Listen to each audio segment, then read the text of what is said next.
केन्द्रापड़ारे विदेशी टंका हईचई अकाउंट को सीधा आसिला 1/2 कोटी श्रमिकों पाखकू किए पठाइला टंका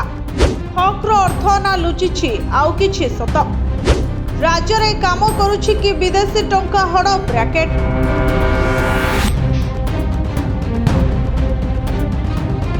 केन्द्रापड़ारे विदेशी फेरंता श्रमिकों अकाउंट को पुला पुला टंका आसिबा नै चारिआडे चर्चा केउठू काहींकी ओ किए टंका पठाउछि से नै मिलुनी किछि निर्दिष्ट तथ्य तेबे एहा हक्र अर्थ बोली दाबी करिसंती टंका पाइथिबा व्यक्ति सेपटे पुला पुला विदेशी टंका को नै संदेह बढ़ुथबा बेले एसपी कहिसंती अभियोग आसिले घटनार तदंत हेबो।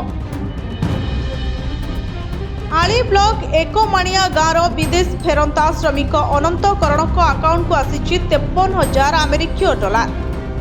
अर्थात भारतीय टंकारे प्राय 50 लाख टंका आसवा परे सबुतक बैंक रु उठाई नैथिले अनंत हेले भागबंटा अड़ुआ को नहीं कथा एबे दांडरे पड़ी हाटरे गड़ुछि कारण विपुल विदेशी टंकारु 33% दाबी करथिले दलाल जहाको नहीं उभयंक मध्यरे बचसा होइतला फोन ने लागिथिला कथा कटाकटी सेपटे अभियोग को किंतु खंडन करिसंती अनंतकरण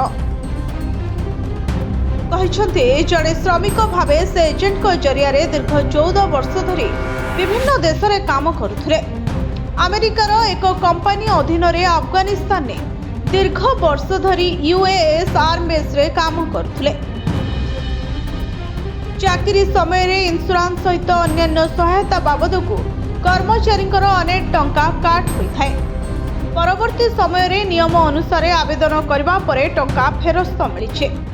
एथिपई ऑनलाइन जोगे इंटरव्यू एवं अन्य डॉक्यूमेंट सबमिट करा जायछे एजेंट को जरिया रे सबु काम करा जाउथबारो मिलिथिबा अर्थर 33% सेमानकु देबाकु पड़िथाय आसीथिबा विदेशी अर्थ हक्र टंका बोली दाबी करिसंती अनंत अन्य विदेश फेरंता कर्मचारी मध्य समान कथा दोहराइछंते। ब्यूरो रिपोर्ट जनता टीवी।